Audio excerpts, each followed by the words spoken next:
All right. Good morning. Today I will just talk about the midterm and have it done with it for today. I haven't seen the midterms that you guys have solved yet.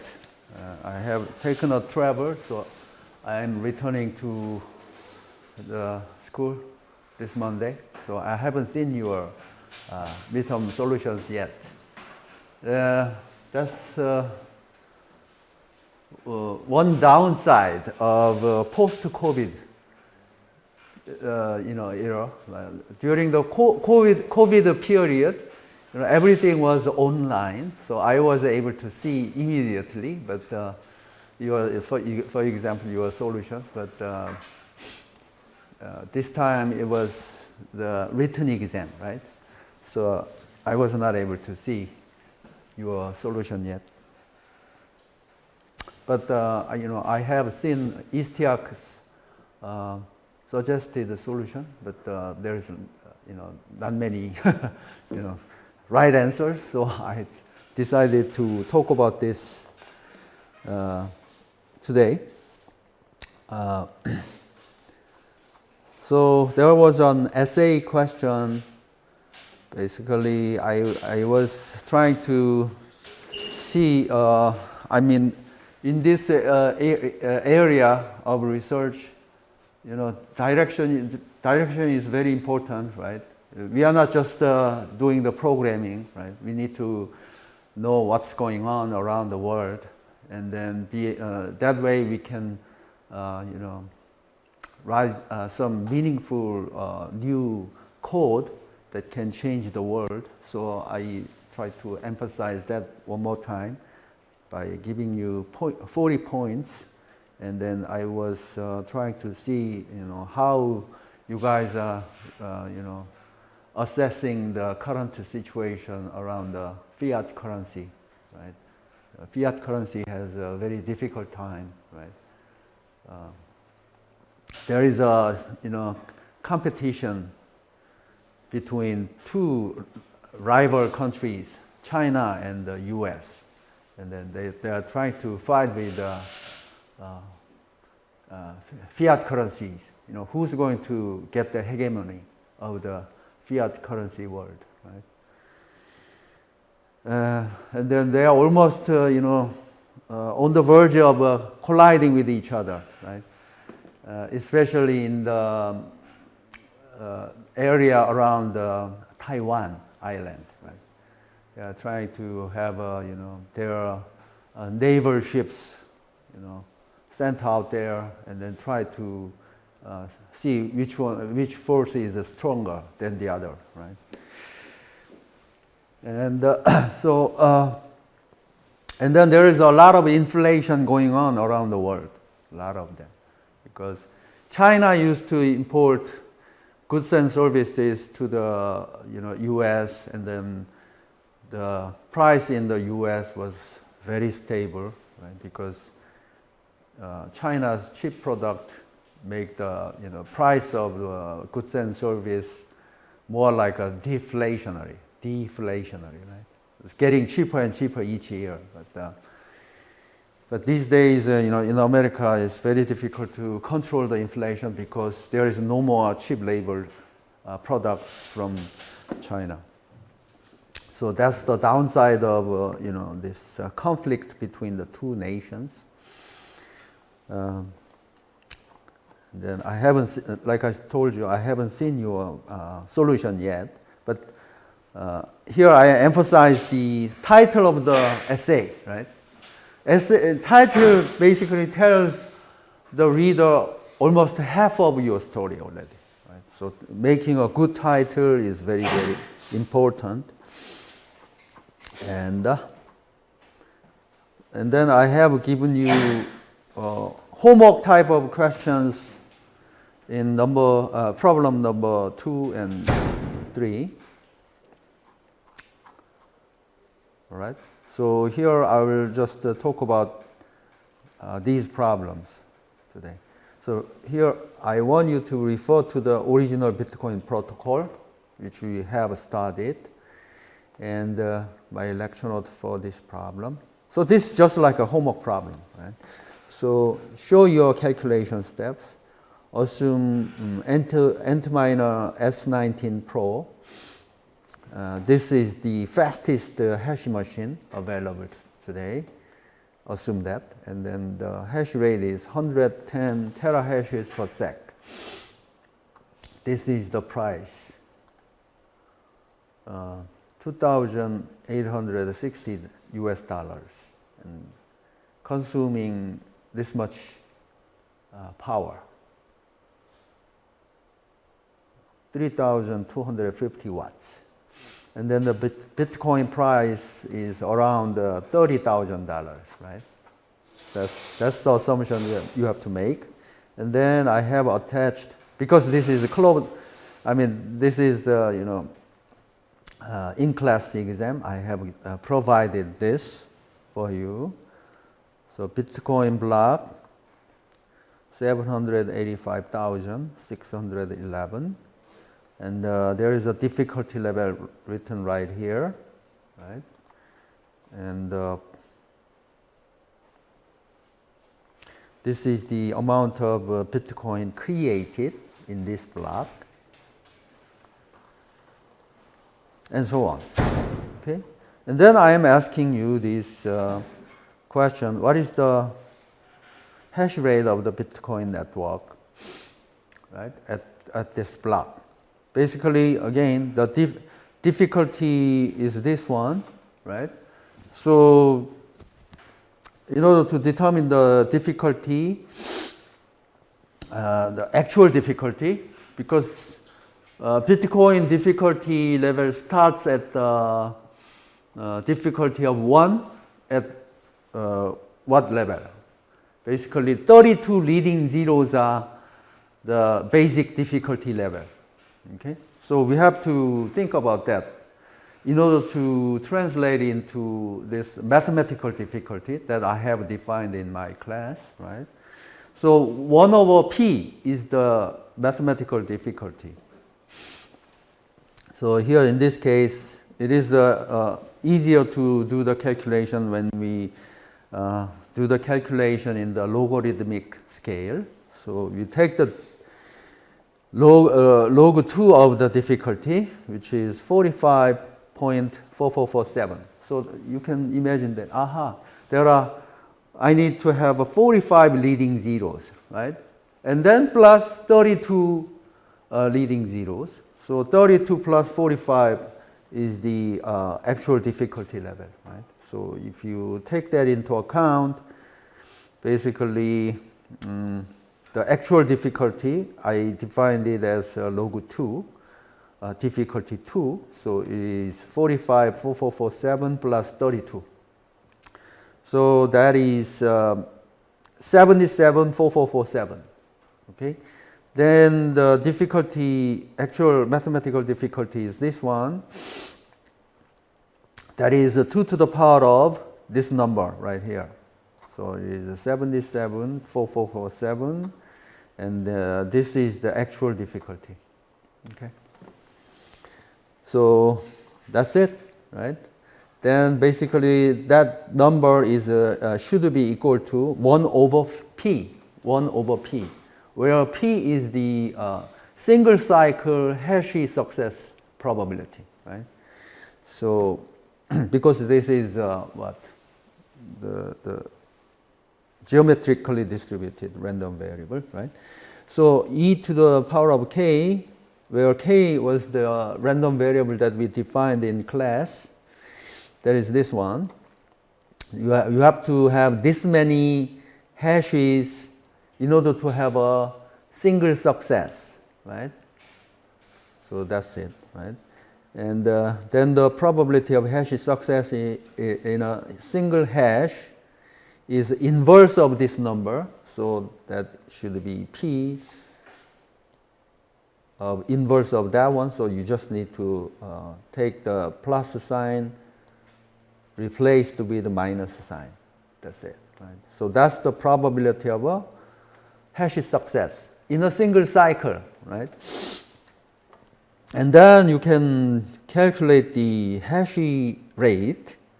So this, the Bitcoin protocol set the block generation time to be 10 minutes on the average, right? That's the protocol dictates, right? So this many hashes for single success, but a single success comes in every 10 minutes on the average. So it should be e to the, the ek over 10 minutes. 10 minutes is 600 seconds, right? Then divide this number by 600. As you can see, there is order change.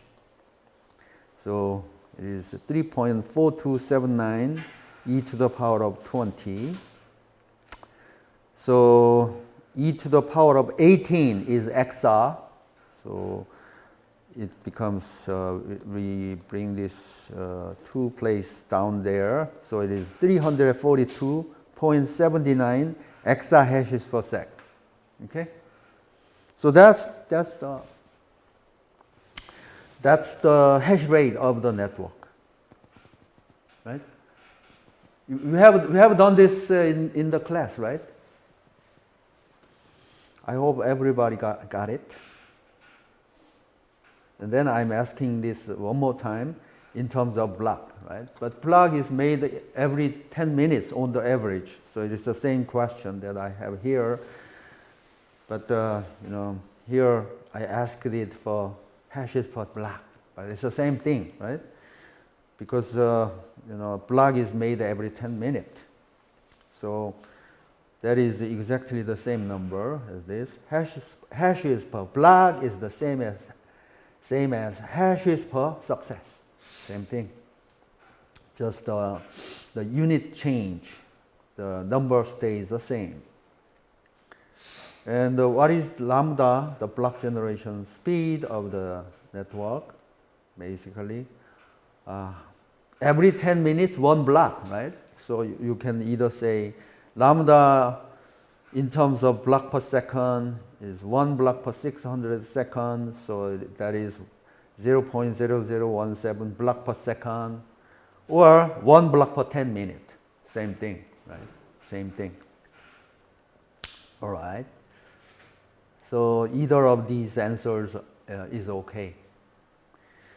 What is the least number of money you have to invest in order to obtain 1% of hash power? Since you have calculated the hash power of the whole network, you can certainly be able to calculate 1% of the hash power, right? So hash power you have calculated right here, which is 342 exahashes per sec. So 1% is what? 3.4279 exahashes per sec, right? Yeah, that is it, right? And then, so that is obtained by 0.01 times hash rate, right? So it is 3.4 exahashes per sec. And then you divide that by hash rate of the machine, which is 111, was it? It was given right here, 110 terahashes per sec. So you divide that, 110 terahashes per sec, that is this one, then it comes out this number. So it is about 31,000 machines, S19 Pro machines. Okay, you do and then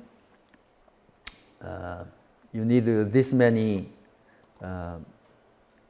Antminer S19 Pro machines, 31,000 of them. And then the unit price is this, and you multiply this many number of Antminers, and then basically it is 89 million US dollars.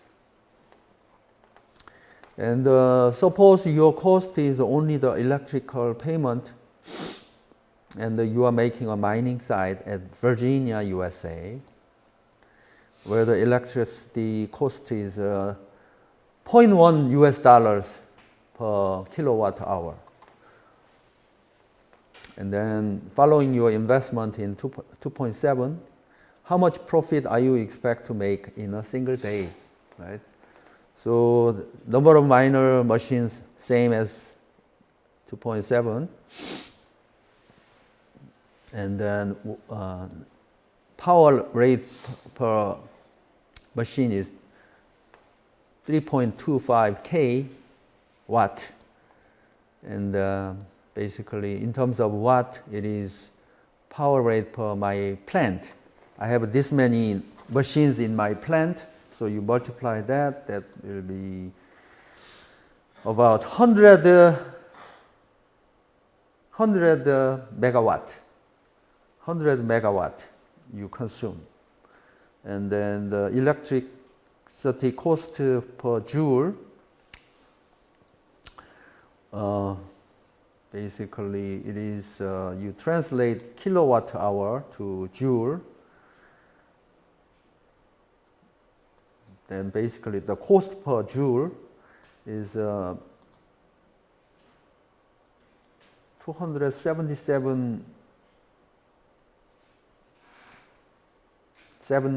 billion dollars per joule, and then the electricity cost per my plant. Basically, you have this power rate per my plant, which is this one, times electricity cost per joule, which is this one you have calculated, and then it is going to be $2.81 per second. So about $3 you are spending. About 2.8 US dollars is the electricity cost, okay, per second. And then a single day is this many seconds. So electric cost per day is 2.81 US dollars per sec times this many seconds in a day. Then it is going to be 243,000 US dollars per day. So 243,000 US dollars per day. That is the electricity cost. And then that's the amount of money that you have to pay to pay for the electricity cost at USA, Virginia. The number of Bitcoin per block is 6.25 Bitcoins. And then this is the MATLAB, comments. So I was doing the calculation using MATLAB last night. So number of Bitcoins is 6.25 per block, and then there are 144 blocks in a day on the average. 24 hours, and then each hour you have a 6 block. So 24 times 6 is 144. Bitcoin price, I ask you to assume 30,000 US dollars. And then the success rate is what? Because you have only 1% of the network hash, your success rate is going to be 0.01. Then how much earning you can make with Bitcoins is the number of Bitcoins times Bitcoin price times success rate. When you do all the calculations, it is going to be 270,000 US dollars. Okay, then profit per day is earning minus cost. So what is the earning? This much, right, that you have calculated right here. 270 US dollars, and then electricity cost 243,000 US dollars. So profit per day is going to be 26,000 US dollars on the order. About 27,000 US dollars per day. And then if you multiply that for 365 days in a year, then you got the profit for whole year, which is about 10 million US dollars. 10 million US dollars. Is this a lot? You make 10 million US dollars each year. Huh? How much was the cost for equipment? 89 million US dollars. And then about 10 million US dollars. That's your earning, profit, right? You made an investment of 100 million, and then your profit per year is 10 million. So, is that good, right? But not very good, right? What is the major cause of this, conservative numbers?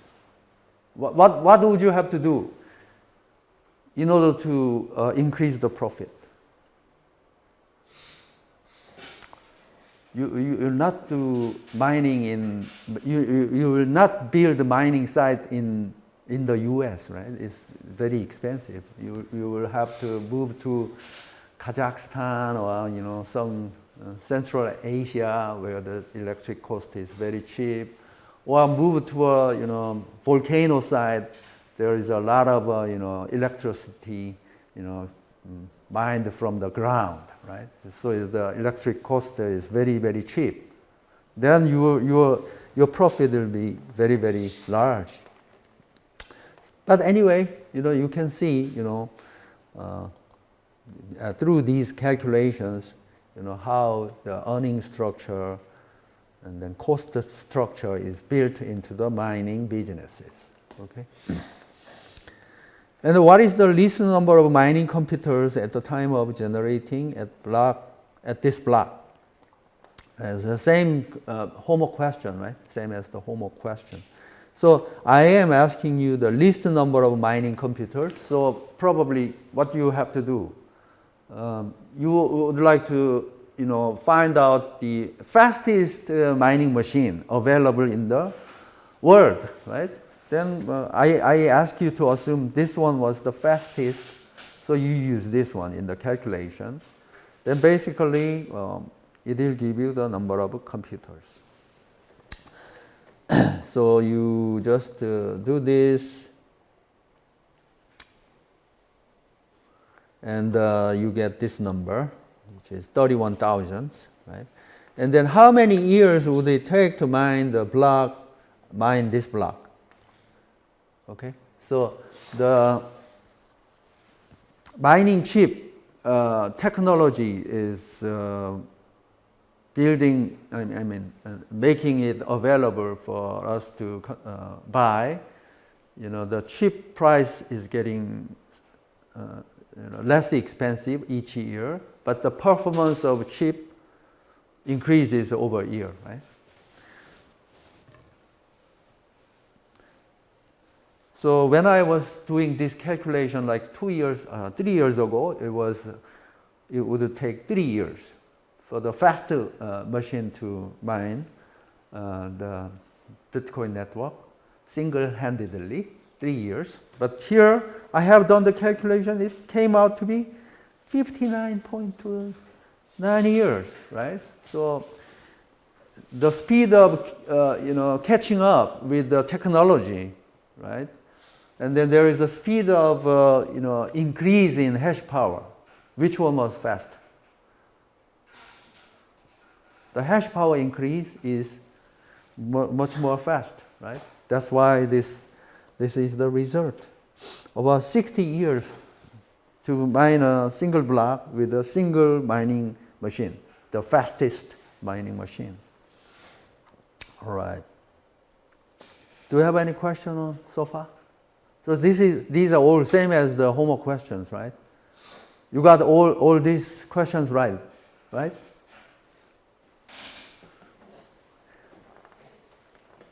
All right. And then problem number 3,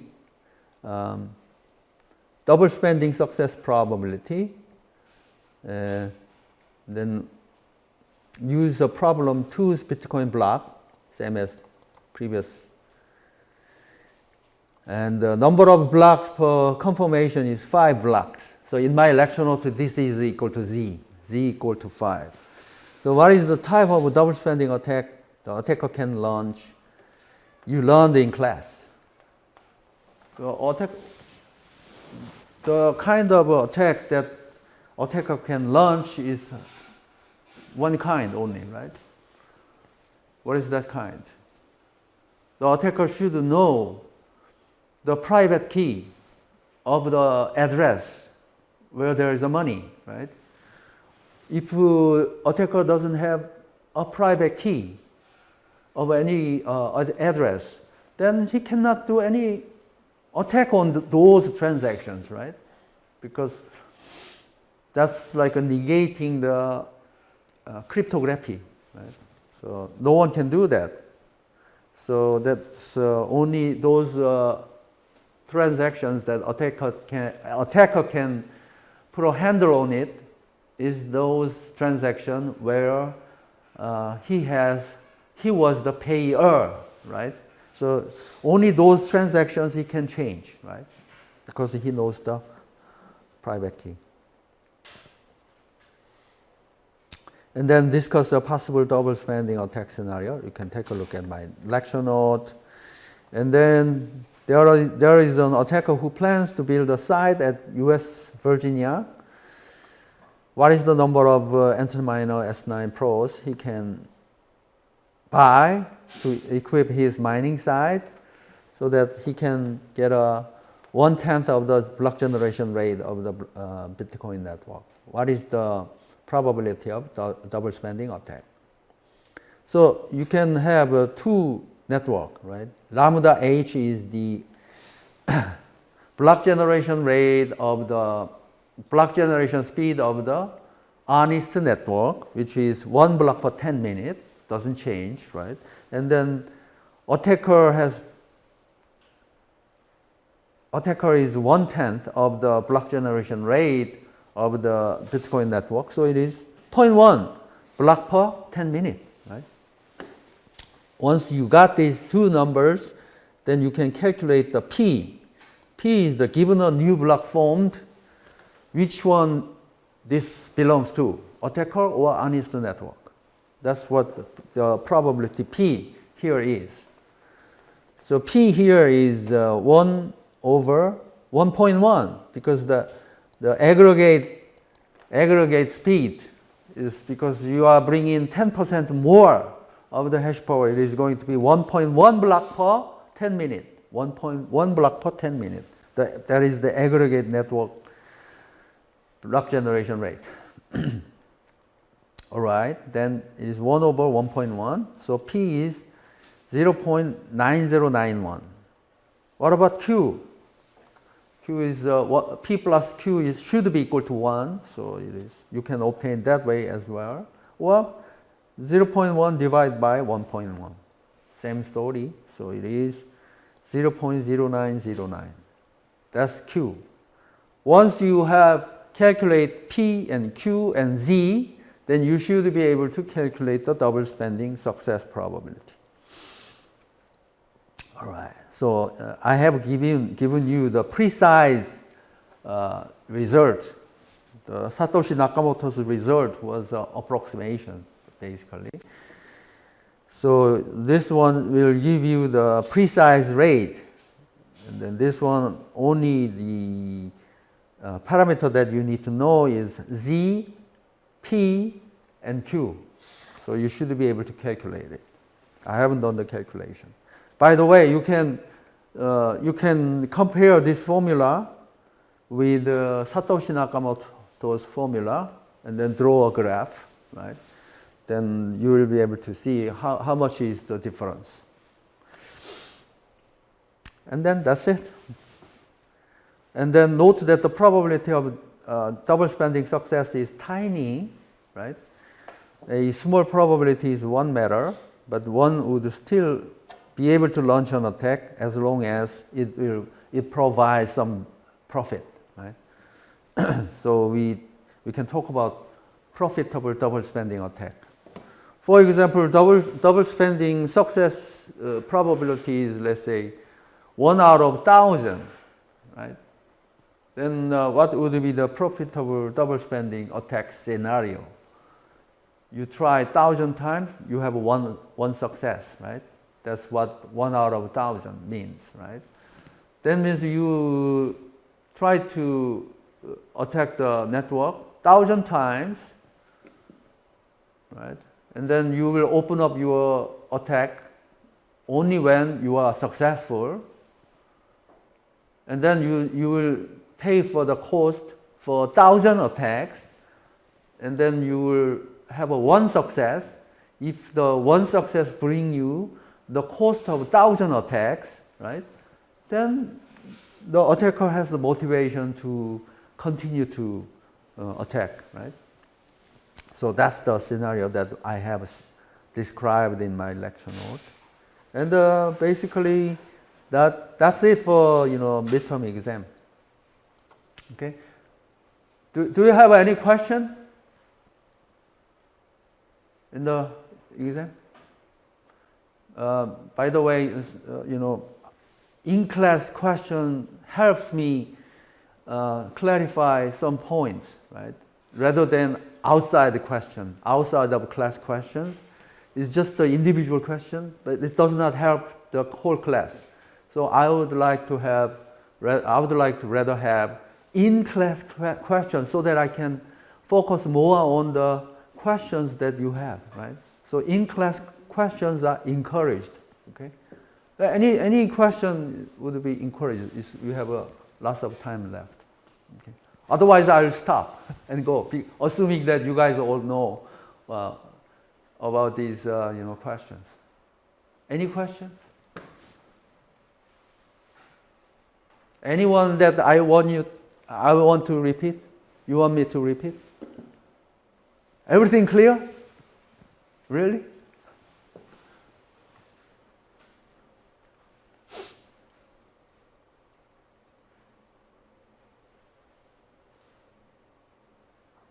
So this morning, you haven't wake up, right? Probably no question. Probably you have a lot of questions. Anyway, so I believe there is no such lecture note as mine throughout the whole world, right? Explaining, providing mathematical explanation of these things, right? I wasn't taught.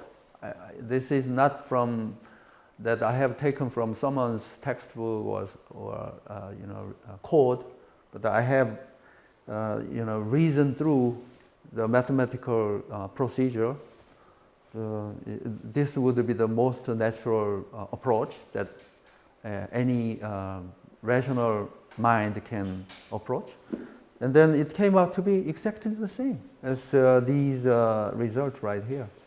So this consistency provides that my approach is standard approach, right? So I believe this one is very, very important. It has a practical implications as well. For example, if you want to make an investment in mining business, then this type of hand calculation would be very, very, useful, right? And then, in order to calculate the double spending attack, same scenario, right? You just need a P, Q, and Z, right?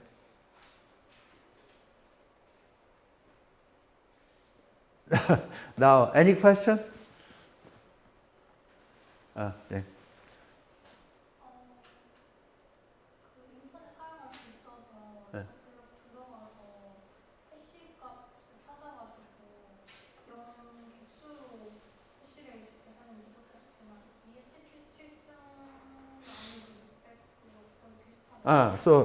So the question was what?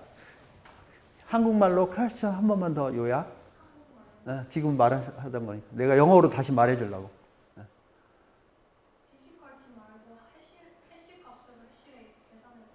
So can we use hash value to determine 그 뭐랬지 한국말? 해시 값으로 뭘 결정하냐고 그랬지? 여기서 determine the hash rate of the network.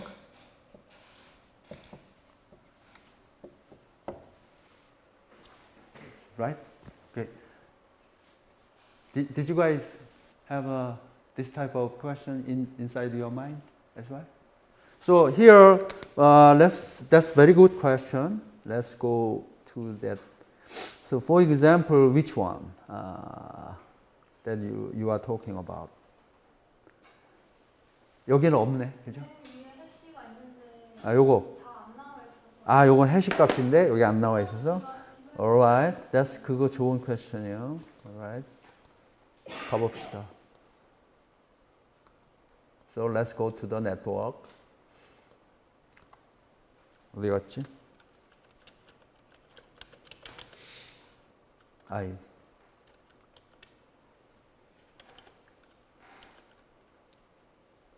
Hold on. Yeah. 뭐냐 이거. 여기 웹사이트 애드레스가 있었던가? 없구나. 그러면 비트코인 블록 785,611.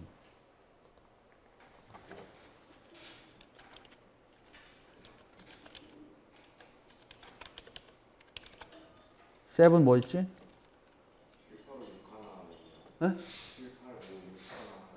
785 611.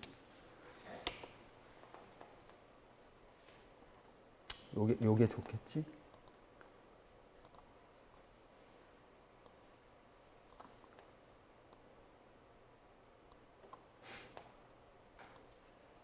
이거 블락 됐나?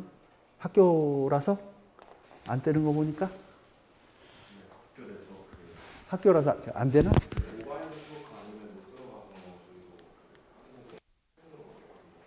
오케이. 옛날에는 내가 다 풀어달라 그랬었는데 수업해야 되니까 그 매번 하기도 귀찮아서 내가 못해. 가만히 있어봐. 학교 네트워크에서 보이는 것도 있나? Is there any site that the school does not block that you guys know? No? Everything. 야, 이거 진짜 이게 뭐가 참 크게 잘못됐어. 그러면 핸드폰으로 봅시다. Okay? 핸드폰, use your handphone, okay? And type in that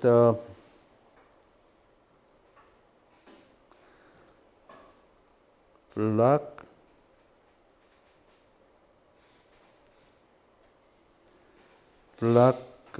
Bitcoin block.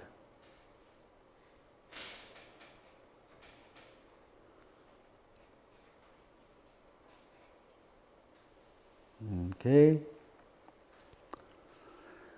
Phew.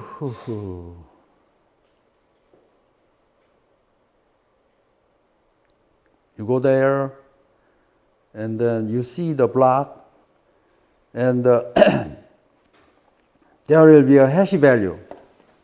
Since we don't have the network connection, I will just simulate it.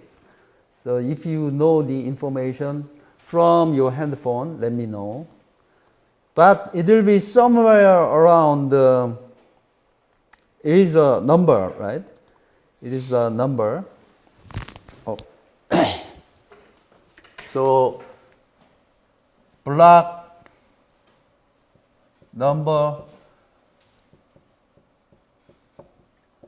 785,611.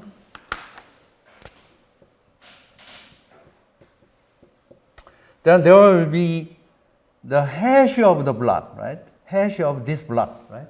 Block hash. There will be the hash of the block, this block. It should be a number, right? It should be a number. And then it can have binary representation. It should be a number, integer.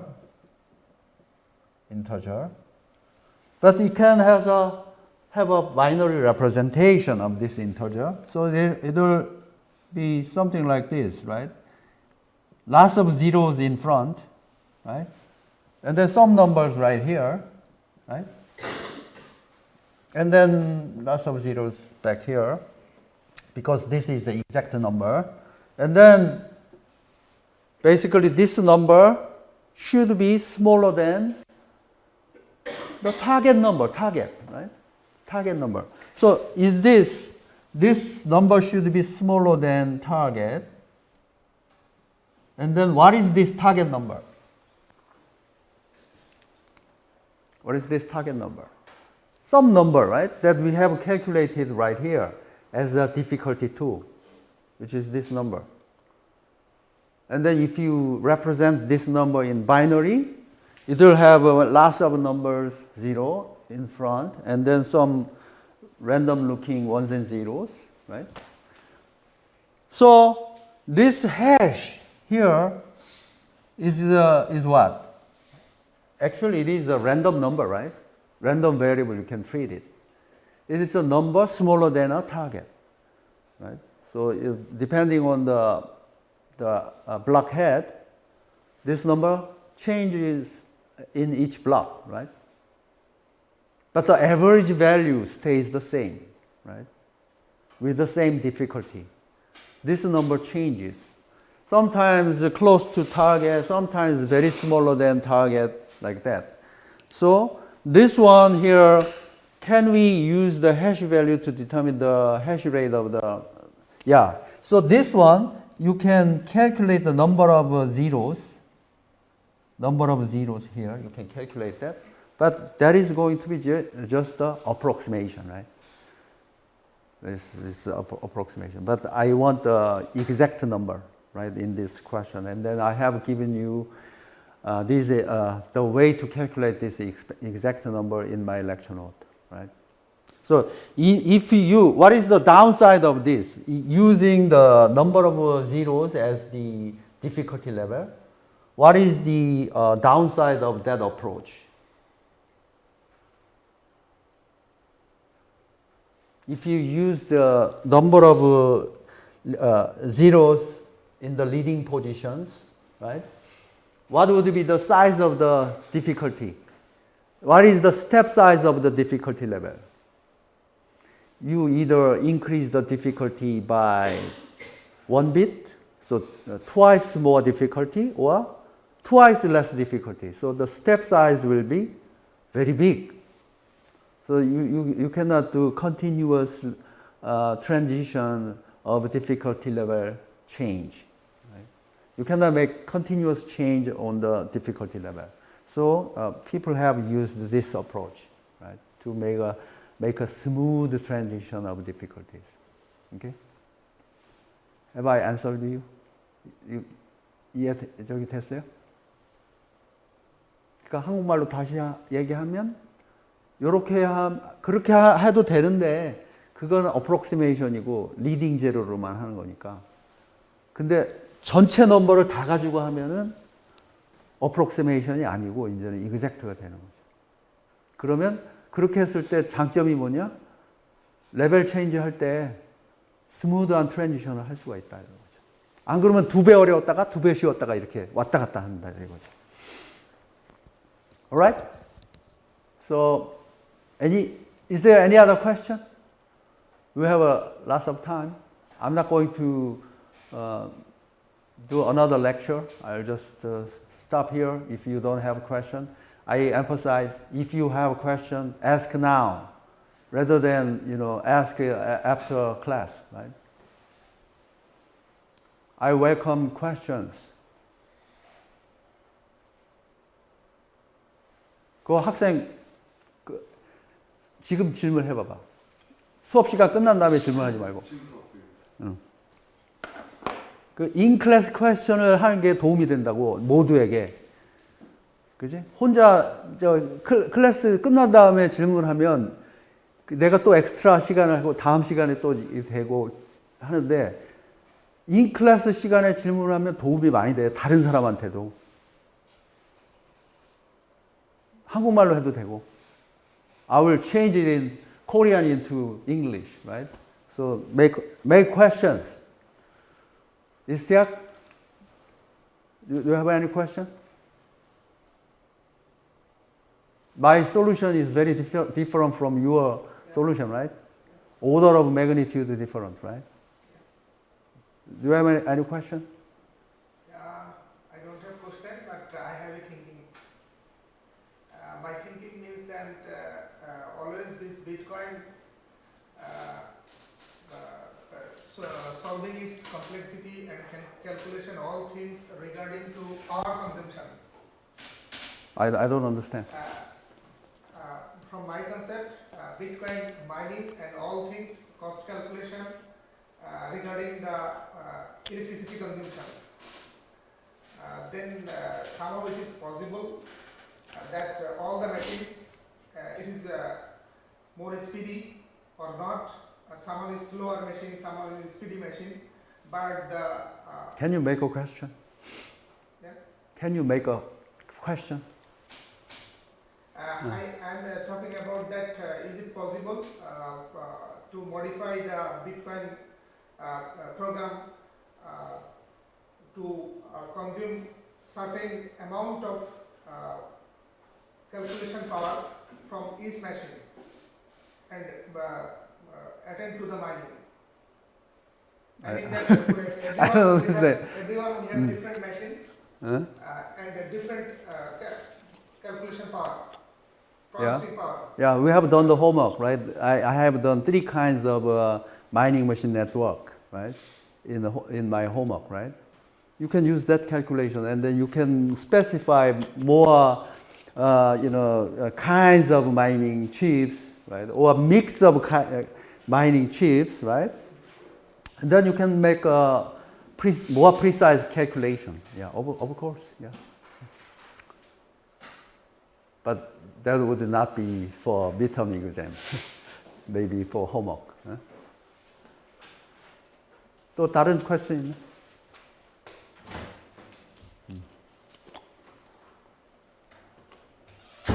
없으면 뭐. So do you want me to stop here? No question? All right then. Yeah, one guy left, and then probably it's time for me to stop. Yeah.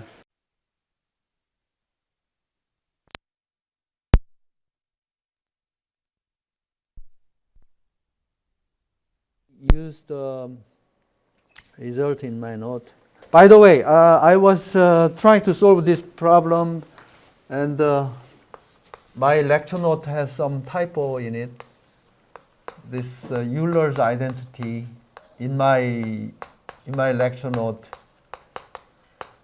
I have divided by 2, but that's not true, right? So this is correct, right? You guys knew, right? But didn't tell me. So if you find something wrong in my lecture note, please let me know, okay? So that I can correct. So there is a correction done, and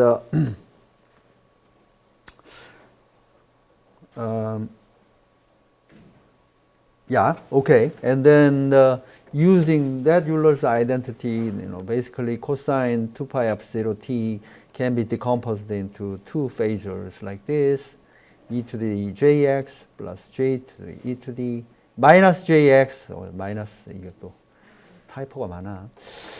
마이너스 요거. 내가 렉처 노트 조금 또 교조율이 또 생겼네. 오케이. Anyway, 그거 틀린 거 고쳐야지. 오케이. 고쳐서 내가 또 올릴게요. Then this can be written as this one, right? Fourier transform of cosine function multiplied with xt, and basically that's it, right, for this one. We have done this within the class, right? So you know how to do it. And then all you had to do is, let xt is equal to 3 in this particular case. Then basically it is a Fourier transform of 3 cosine 2 pi f0 t. Okay? And then basically Fourier transform of 3 is an impulse function, right? So that's why we have delta function right here. Shifted by this much to the positive direction and shifted by this much to the negative direction. All right, so that's going to be your answer. Again, I have another typo, which is this should be 3 because I have an amplitude of 3 here. So 3 over 2 here. Okay, so I'll have this corrected. And then if you consider the Fourier transform compared with the Fourier series representation, basically the only difference between the two is summation versus integration, right? So, and we have done this, and then this Cn is 1 over T0, the Fourier transform of x, and then you are taking the sample where f is equal to n times of f0. So that's what you need to do. And in this particular case, so you only have f0 and minus f0. So n equal to +1 and -1 only. Okay. So anyway, I'll update this note. Okay. But you know what I mean. Okay. And there is lecture note that does this calculation in exact sense. 첫 번째 문제 괜찮죠? 요거는 연습 문제지, 그지? 그 다음에 impulse train, 요거는 좀 어려웠나? 요것도 lecture note에 있다고 그대로 문제 낸 건데 중요한 거라서. 그지? 그래서 요 프로시저를 좀 한 번만 더 얘기하면 x 델타 t를 impulse train으로 이렇게 정의를 하면 얘는 every TP you have impulse. So this is a periodic function, 그지? Okay, with the period TP. 그러므로 뭐 Fourier series representation 할 수 있겠고, 그러면 Fourier series representation은 여기서 우리가 봐야 될 거는 요 coefficient하고 요 둘이 같이 간다라는 거. NFP와 CN이 같이 가는 거죠. 그러면 CN만 알면 그러면 이제 끝난 거죠. 그러면 CN은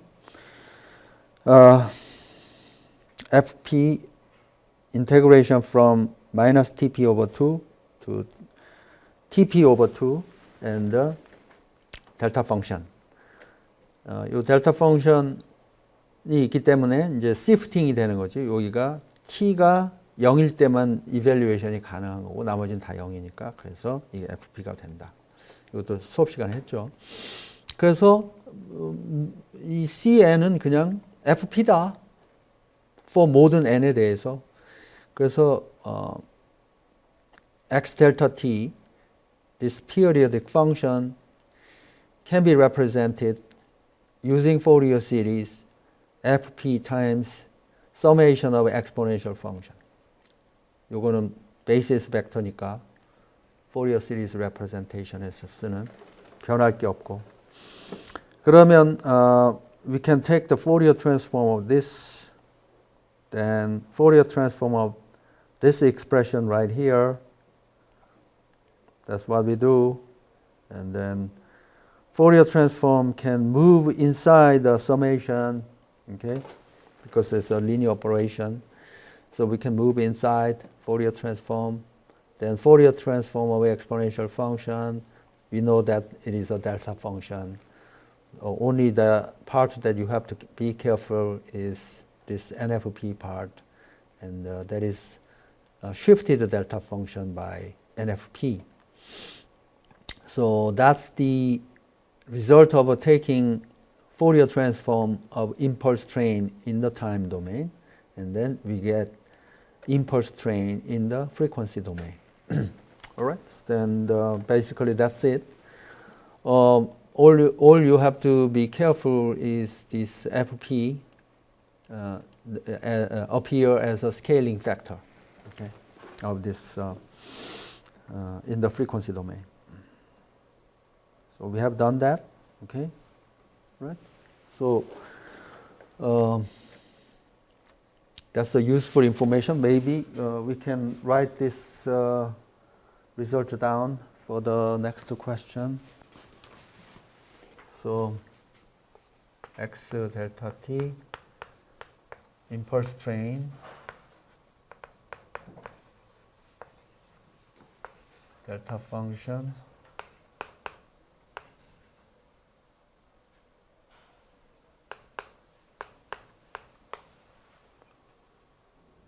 and 이거는 이제 지워버려야지.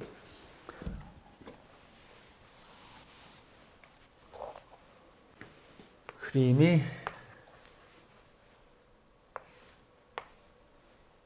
하고 이 그림이었죠.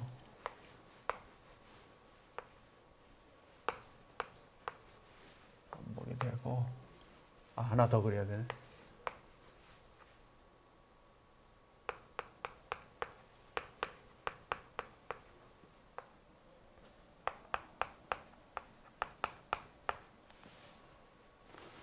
이게 반복이 된다. 포리어 트랜스폼 했더니 프리퀀시 도메인에서도 임펄스다.